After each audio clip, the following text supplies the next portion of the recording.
Hey everyone, it's Tristan. And the next couple of episodes, we're going to explore how we might preemptively mitigate the AI harms that we outlined in our earlier talk, The AI Dilemma. To do that, we're going to talk about the mistakes and missed opportunities of some of our past efforts to limit the damage of other races to the bottom, and how they might guide us into making more effective decisions about AI. On our next episode, we'll look at how social media litigation could take us a step closer to making tech companies accountable for the externalities of their products. But right now, I want to bring you a conversation I had with New York Times bestselling author Michael Moss, which points to a different metaphor for a toxic product that we've had trouble regulating, which is cheap, processed food. Michael is a Pulitzer Prize-winning journalist and the author of Hooked, Food, Free Will, and How the Food Giants Exploited Our Addictions, and Salt, Sugar, Fat, How the Food Giants Hooked Us. Michael, welcome to the program. Oh, it's so great to talk to you again. So you and I met in New York City, actually, in 2013. I was at Google, and I had just made this presentation about how social media companies and tech companies were really caught in this arms race to hack human social psychological instincts in the name of getting attention and engagement, the race to the bottom of the brainstem, as we would later call it. And your book was really a profound influence on me because it detailed how another industry faced up to the ways that it was reverse engineering the predictable traits of our stomach instincts, our psychological instincts, our dopamine, our craving instincts, which is the industry of food. And your book, Salt, Sugar, Fat, opens up with a 1999 meeting of when 11 CEOs and presidents of the most influential processed food companies got together to discuss the health crisis that their products were causing. Could you talk through what happened at this legendary meeting of the food companies and what we can learn from it? Yeah, so this meeting, as you said, back in 1999, was organized by a cabal of insiders at the companies who were growing alarmed about their culpability, responsibility for all of the troubles that we're having multifold times, even more so now, but even sort of beginning back then. Obesity, type 2 diabetes, on and on and on.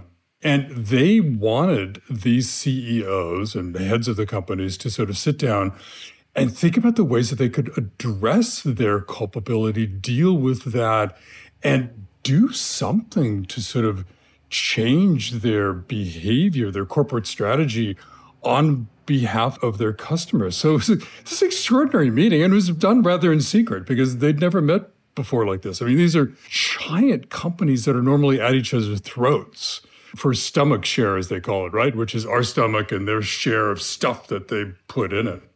So it was extraordinary that they're meeting in the first place.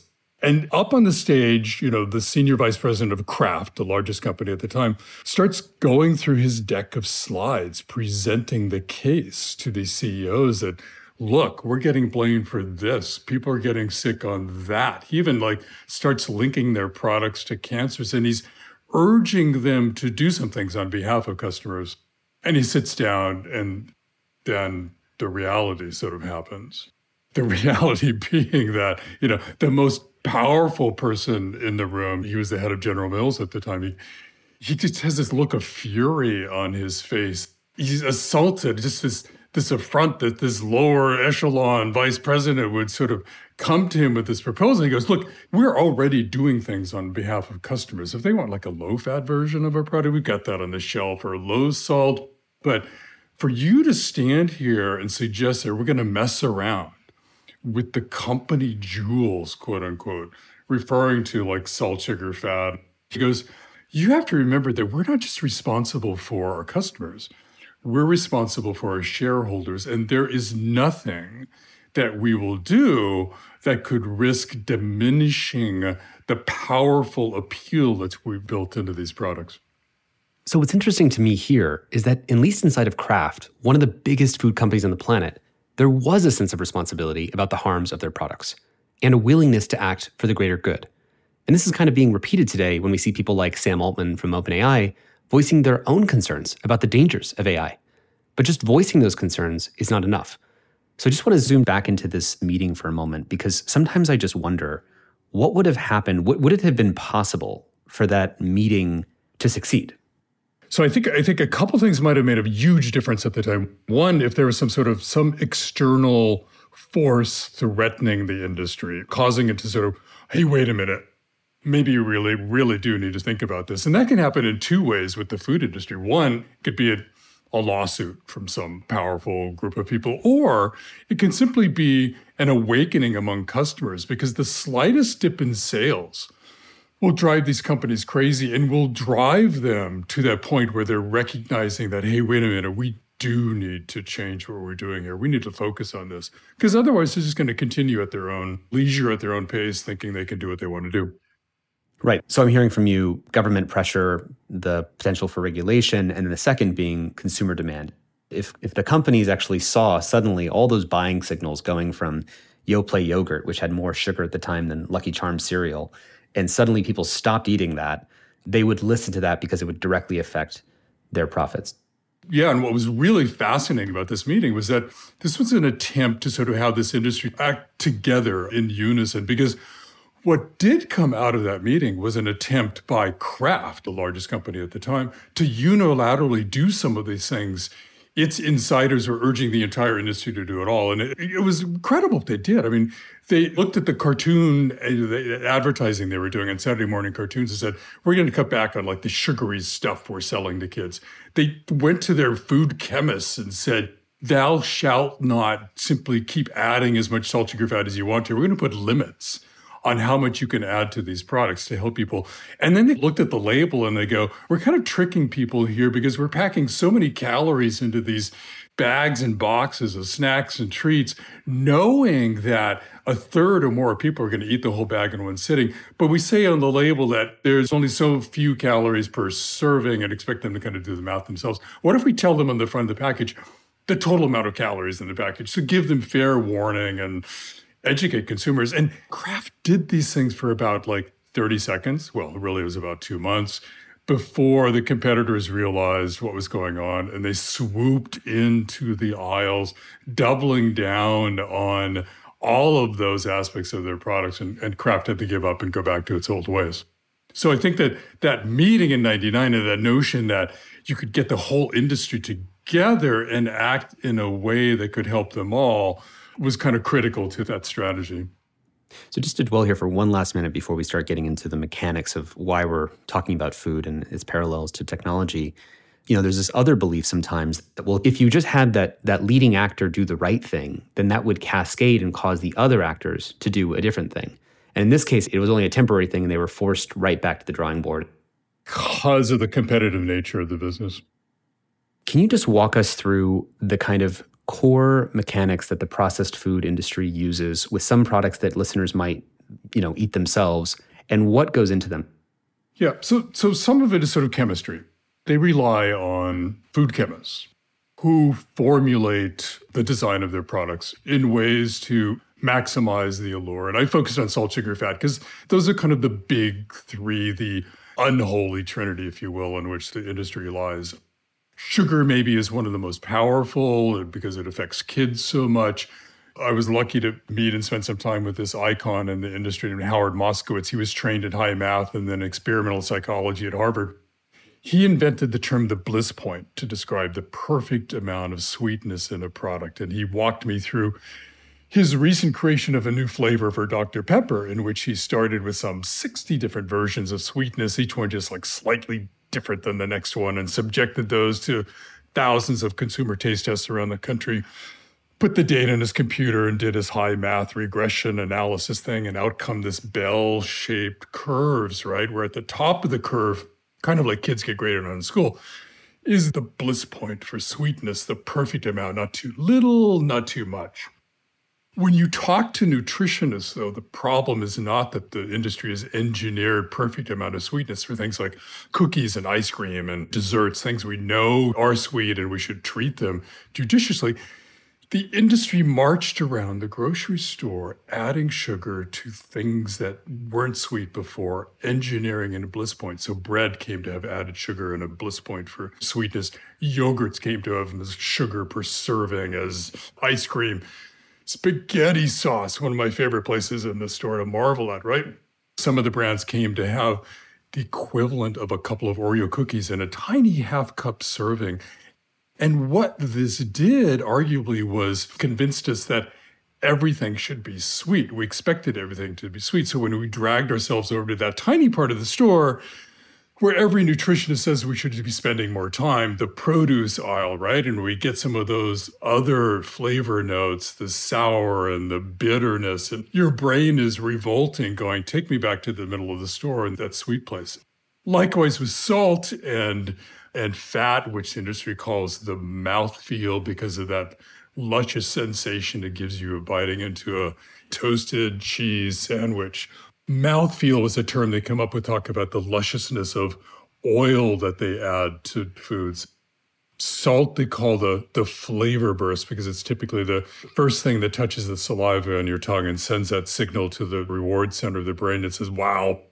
I think both what the food industry has in common with the social media industry, and we'll get into how AI relates to this later, is the precision reverse engineering or hacking or sort of discovering of how we work. What are our deepest vulnerabilities, our Paleolithic brains? What are they vulnerable to? Because on the savannah 2,000 years ago, we were evolved to appreciate salt, sugar, and fat in a different context and with a different likelihood that we'd be encountering those kinds of ingredients than we do now. And in a way, it's like arbitraging the speed. We're not used to the timing upon which we get that flavor and then it melts and then we're hungry again. It's sort of like TikTok, I'll give you this video and then you swipe before you even know what you intended to do in an unconscious way, where we're kind of arbitraging the human nervous system. And I think what these two industries have in common is the amount of engineering that happens in the tech case behind the screen that you don't know. You think you're just getting a like button. You didn't know that the 100 engineers might have A/B tested all the different colors and variations and animations of how that like button worked. You think you're just eating a Cheez-It, but you didn't realize that there was 1,000 engineers who actually had 1,000 different variations of how Cheez-Its could be dosing salt, sugar, and fat in different combinations to arrive at the final combination that's now the one on the market. And one of the principles that I think we would want to get to is a world where whatever the engineering that's going into these things, people should be aware of that. And that's actually, if you look at how, whether it's tobacco or in our work in social media and the social dilemma, or what your book does, is by revealing the asymmetry of how much power and money and resources and energy went into engineering these things. No one wants to feel manipulated. And I think there's something that gets activated in people when they see how much goes into something. So let's make sure we're just briefly linking this back to our work on technology. Why are we spending so much time, talking about these subtle scientific facts about how caloric density and bliss point relate to the human mind when it comes to social media, where, instead of pouring salt or sugar or fat on a product, I can pour social validation on a product. When I post something, do I get 10 likes on average, or do I get 100 likes or 1,000 likes on average if I live in the TikTok world? So TikTok is winning the arms race by dosing us with bigger bursts of social validation. If I want to hack, like you said, sort of how does the mind know when I'm done eating? How do I know when I've had enough calories? There's sort of a stopping cue. You eat something and then there's a cue that maybe I should stop.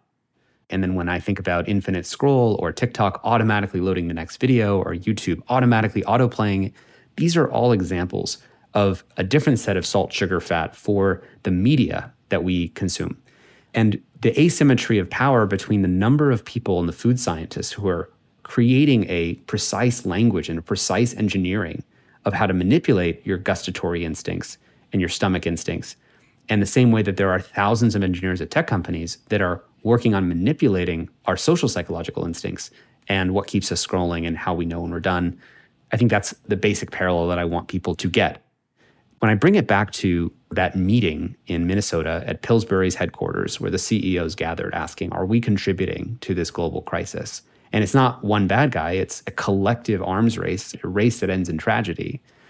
Imagine, what if Mark Zuckerberg and the CEO of TikTok and YouTube and the other social media tech companies got in a room and they said, what if this race to the bottom of the brainstem was causing the collective, not public health crisis like food, but causing the climate change of culture, the collective unraveling of truth, the mental health crisis of teenagers, addiction, loneliness, more incels, more extremism, less common ground. And collectively, it's not that any one of us wants to do that, but if one of us holds back from that race, we're going to cause something to happen. So what if they were meeting at the Geneva Convention for the Attention Accords or the Humanity Accords? Now you can move that to the AI companies. And you say, well, what if I have Sam Altman running OpenAI, and I have Demis Hassabis running DeepMind, and I have Sundar Pichai from Google, and I have Satya Nadella from Microsoft, who are all now caught in a different race, which is the race to deploy AI as fast as possible and entangle it with our society. Because if they don't race to onboard humanity onto their AI system, even if it's dangerous or not complete, they'll just lose to the companies that will. Because this happens in pharmaceuticals, this happens in food, this happens in oil, and it happens with technology. But now with technology, if we fail to coordinate this race, it ends in a global tragedy where we lose control of AI forever, for example. So there was this second meeting, which I haven't talked about much, but it's actually even more fascinating because what happened after the 1999 meeting, Kraft went off and tried to do its thing unilaterally. That didn't work. But gradually, more and more people caught on. More and more people began thinking about what they were putting in their bodies, thinking about food.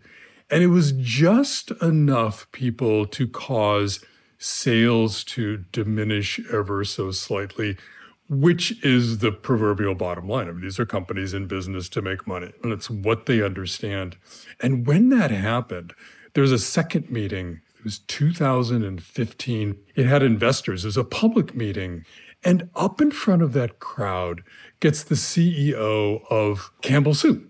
She gets up before this crowd and she says, "We are losing the trust of our customers."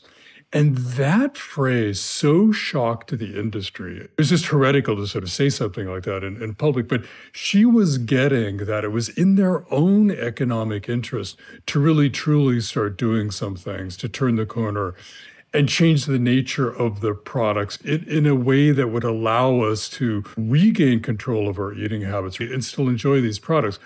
I mean, unfortunately, from my perspective, is that what the companies did was what's called health washing. I mean, they started inventing fake ways of making their food seem less addictive or less troublesome. They started adding fiber to everything, even though the fiber they were adding was made in the laboratory and didn't have any sort of satiating powers that the fiber in a piece of fruit might have. They started adding like blobs of protein to otherwise sugary cereal on the notion, because protein became this darling that people kind of fixated on. So I think we're in this phase now where, the companies are super sensitive to food. They're super sensitive to competition. And here's the other thing that's happening too, is that there are insiders at these companies who are switching sides, becoming whistleblowers, talking to people like you and me, but also using the skill that they used to sell us junk, to sell us good food. And I think that's super exciting to see those people start working in this landscape. So I'm hearing kind of in tracking the way that one of these unhealthy races that ends in tragedy evolves is as, say, consumer pressure, losses in trust or something like that show up. Companies feel that pressure and they feel like they have to adjust what they're doing. High fructose corn syrup becomes marked as that's a bad ingredient. We shouldn't give that to our kids. But then people start renaming it. They rename it to, concentrated fruit juice or find some other clever abstract name for it. You probably have 62 different sugars, 62 names for sugar you'll find in the supermarket. Right. And so I think as we know, what are the kind of classic responses that we can expect to see from a space that has a perverse incentive and a race to the bottom is as pressure builds, as awareness builds, as films come out like Fed Up that sort of show people what's really going on with food and parents get active, as the social dilemma comes up and parents get active around social media, maybe Instagram will add time spent controls and TikTok will add parental controls and you can control and choose how much time you want to spend on that app while they're still doing the exact same manipulative stuff and making people feel crappy every day. And so the safety washing we can name as one of the sort of follow-up trends. But then you're saying, as we follow the more optimistic side of that curve and responses, then you have more insiders that are switching sides. I would say that in the social media world, there are more people working at these major social media companies that have seen the social dilemma and agree with its core diagnosis and want to change it from the inside, but are mostly trapped under those perverse incentives. And then when you see another phenomenon, which is that as they get frustrated, they peel off from that industry or peel off from those big companies and try to start maybe their own alternatives. Yeah. And I wanted to go back just quickly to that information thing too, because I used to think that the nutrition facts box on these products was our friend, right? We could go there, we could see what's going in these products, but I've totally changed my mind on that. In fact, it turns out those facts boxes were the result of lobbying by none other than the food companies. So when you look at the nutrition facts box, some of the things there are things we should be eating more of, like calcium, protein. Others are stuff we should be eating less of, but you can't really tell, like what's a gram and what's a serving. And that information is there to get us to lower our guard and basically say to ourselves, well, this can't be that bad. I mean, the government is in charge, right? It's got all this data and it's got information, and it's totally backfired, I think, in terms of helping us understand what these products are truly about, which is not their nutritional components, which the companies can change any which way they want to placate latest concern that we have about components in their products. It's about something much more fundamental, like what's real food and how do you help people change the way they value food in a way that they can recognize real food, like they can recognize technology that will help them.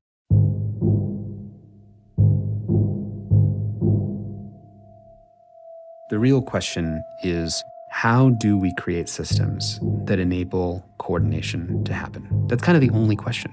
It's not about what one company does or what one CEO does, what one good-hearted person does, what one consumer does, what one boycott does, what one piece of law does. It's about a system that enables coordination that prevents these unhealthy races from ending in tragedy. It's about preventing and melting down these multipolar traps, because they really are everywhere in our society. There's a kind of a good news in that, because it means that we don't have some evil companies or some bad CEOs or a lack of consumer will.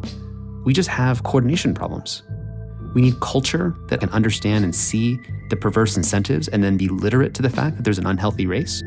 That kind of culture sets in motion institutional responses, the kinds of law, litigation, regulation, that enable the coordination to happen by focusing not on, bashing one company like an Exxon or like a Facebook, but instead dealing with and creating the coordination mechanisms that allow all the actors to do a better job. And that can be done with markets, pricing, taxes, sugar taxes, soda taxes, tobacco taxes, latency taxes on social media that's perverse. And we need law that helps us coordinate. For example, we need laws that allow the transparency and attribution to occur. So we need to know how much of the problem are each of the companies maybe contributing to a perverse incentive. For that, we need to have transparency requirements of ingredients that go into food or the kinds of amplification rates that go into algorithms. What if we could have coordination that collectively focuses the activities of an industry in pro-social directions, or at least some large percentage of them? And to do all of this coordination, you have to have trust. One of the things that's preventing the large AI labs from getting together right now is they don't believe that the others are going to act in good trust about the shared future that we really want. And that's never been more important than in a world where social media has been degrading trust in ourselves and in each other and institutions for the last 10 years. So what does it look like to build processes and systems that increase the trust so that when we gather around a table, like the food executives in Minnesota, we can actually trust that we're all doing it in good faith to get to a better outcome for our children? I think a society that is pointing its attention at unhealthy or bad races rather than bad guys is a society that can actually defeat these kinds of problems. So we sort of explored self-coordination, self-regulation, increasing consumer awareness, and then how that changes the habits of the companies in response. We've explored, hey, what if we create some nutrition requirements or transparency requirements so people know what they're eating, but then that gets weaponized? Let's talk about the role of regulation and litigation in changing the way an industry functions. Yeah, so one of the small things that government tried to do, and this is only happening in a few places in the country and the world, is that they've tried to impose a tax on sugary products like soda, just a few pennies, but kind of knowing that through the miracle of nudge marketing, somebody standing in the aisle making a decision whether to buy something or not, just a few cents of added tax on something can be enough to discourage them from buying that product. That's one of the most powerful things I think that the government has done. And the industry has fought it tooth and nail, so inherently it's really effective.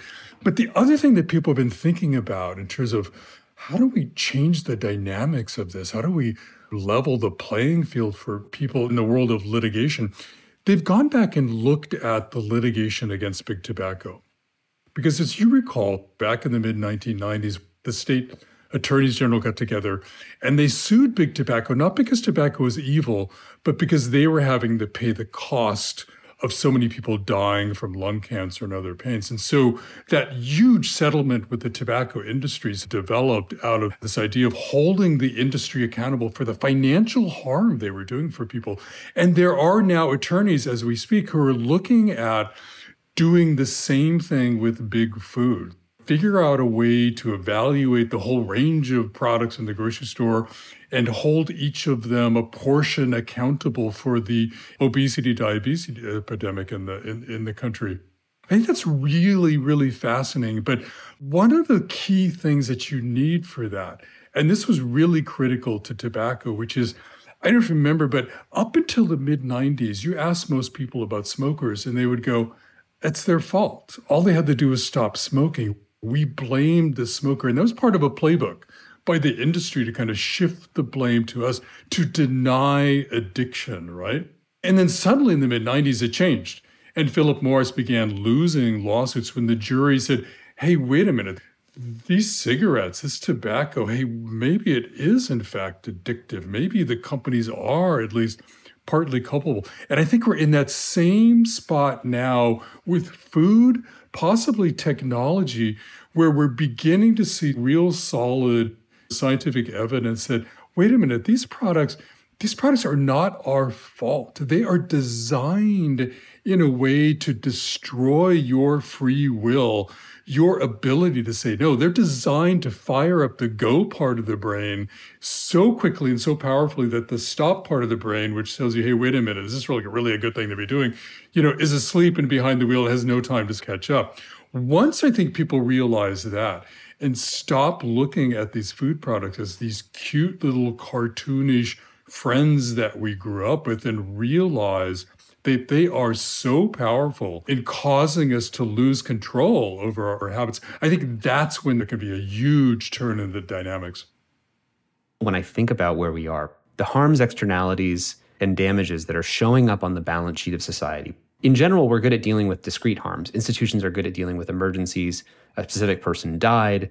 We're not good at dealing with slow, hard to attribute, chronic, and diffuse, meaning spread thin, one bit at a time, and then you wake up 15 years later and everyone has diabetes and hypertension and everyone has attention deficit disorders and the entire planet is slowly warming and ocean acidification has gone up by a lot. So when I think about the gap in how in E.O. Wilson's famous quote that the fundamental problem of humanity is we have Paleolithic brains, medieval institutions, and godlike technology, one of the godlike technologies we're exploring on this podcast with you is hyper-precision manipulation of the human mind and the human social psychological instincts.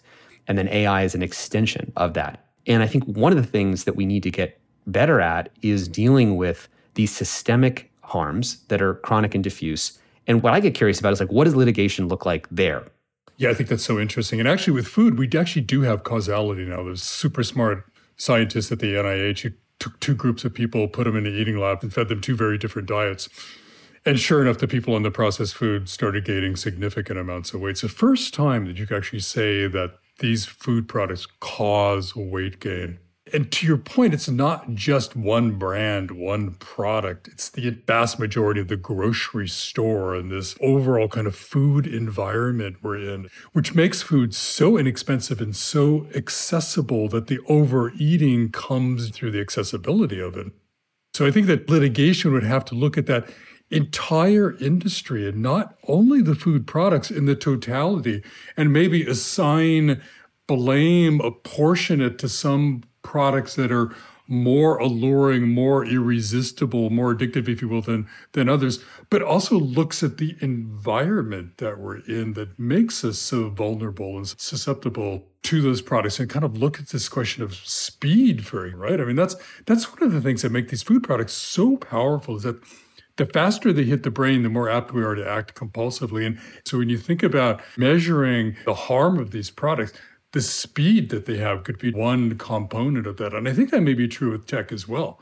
I mean, if you're looking at one-click Amazon, as being a super fast way to get people to act impulsively. You could see a real parallel there as well. Yeah, when I think about what you're saying, what litigation does is it puts a price on harm, right? But that happens after the fact. The litigation is about saying, okay, these externalities have been accumulating on the balance sheet of society. They've been unaccounted for. Now let's put a price on those externalities. So that's kind of the model. But now the problem is as you move into exponential technologies like artificial intelligence that literally will affect the entire world like that and change the structure of the world and eliminate 300 million jobs super quick. We need to have almost a forward-looking, how do we internalize the cost before we allow this unmitigated race to end in tragedy, and then we won't have time to come back around on the other side and do litigation. So one of the things I think would be good to talk about is what are examples of good news in the processed food conversation? And is there reason to believe this situation will improve? One of the good things happening in the industry are startups, food that's yummy, coming along and putting pressure on big food to change its ways, either by adopting these products or maybe reformulating their products. It's a complex world. There's lots of things to think about when you buy a food product, not just your health. There's the environment, which is where you saw the whole sort of meatless trend came along. But that to me is really encouraging. Smart people inventing new products in a way that sort of get a toehold in the marketplace. Okay, so as we wrap up this episode and we return to the failed meeting of the processed food companies' CEOs, and how a similar meeting from the AI companies or the social media companies, if we were to stage that meeting again now in 2023, how would we make it succeed? How would we do it differently? What conditions would we need for that meeting to be productive? And I think in this episode, we've explored a number of the factors that actually make a difference. We've explored putting a cost on the externalities, whether it's through litigation or preemptive law that says, hey, we're going to put a cost on that externality before it even happens. We talked about the power of insiders and whistleblowers and people who are on the inside switching sides and then starting the alternatives. We've talked about the power and need for public awareness and for the size of public awareness matching the size of the problem so that there's as many people who know about the harm as there are who are getting harmed by it and not knowing that there's something going on. I mean, the same way that, well, hey, all the AI companies claim they're going to solve cancer and have climate solutions and energy. But what if they could all be brought together and say, let's put our money where our mouth is. Let's have a negotiated agreement that this huge chunk of our portfolio is going not into market dominance, but into the pro-social things that are actually going to help society. But they would all need to agree on that together. And what I'm hearing you say is we would need a regulator in the room. We would need some civil society groups in the room who know what those stats are, maybe some insiders who can back it up by saying, here's what we know are in the companies. And there's some kind of negotiated agreement there that could happen. And we probably also need some caveats for antitrust doing that. And so we would also need that collaboration from governments. Let's make it happen. So on one final note, which is that I met with President Biden recently when he convened civil society leaders here in San Francisco on some of the externalities and risks with AI. And we're really hopeful that the US government will soon start to introduce meaningful regulations around AI. But if our past sort of history on junk food is any guide, then consumer awareness and pressure, public pressure, will be critical in forcing companies to cooperate in putting safety over profit. In the next episode, we're going to take a really close look at some of the big litigation cases against social media companies and what they teach us about the cost of assigning blame after the harm has been done, instead of before those externalities happen, and the races that drive those externalities to happen. So please join us for that. Your Undivided Attention is produced by the Center for Humane Technology, a nonprofit working to catalyze a humane future. Our senior producer is Julia Scott. Kirsten McMurray and Sarah McRae are our associate producers. Sasha Fegan is our managing editor. Mia Lobel is our consulting producer. Mixing on this episode by Jeff Sudekin. Original music and sound design by Ryan and Hayes Holiday. And a special thanks to the whole Center for Humane Technology team for making this podcast possible.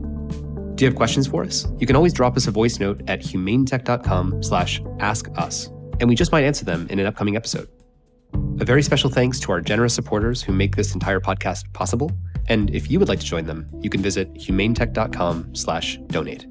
You can find show notes, transcripts, and much more at humanetech.com. And if you made it all the way here, let me give one more thank you to you for giving us your undivided attention.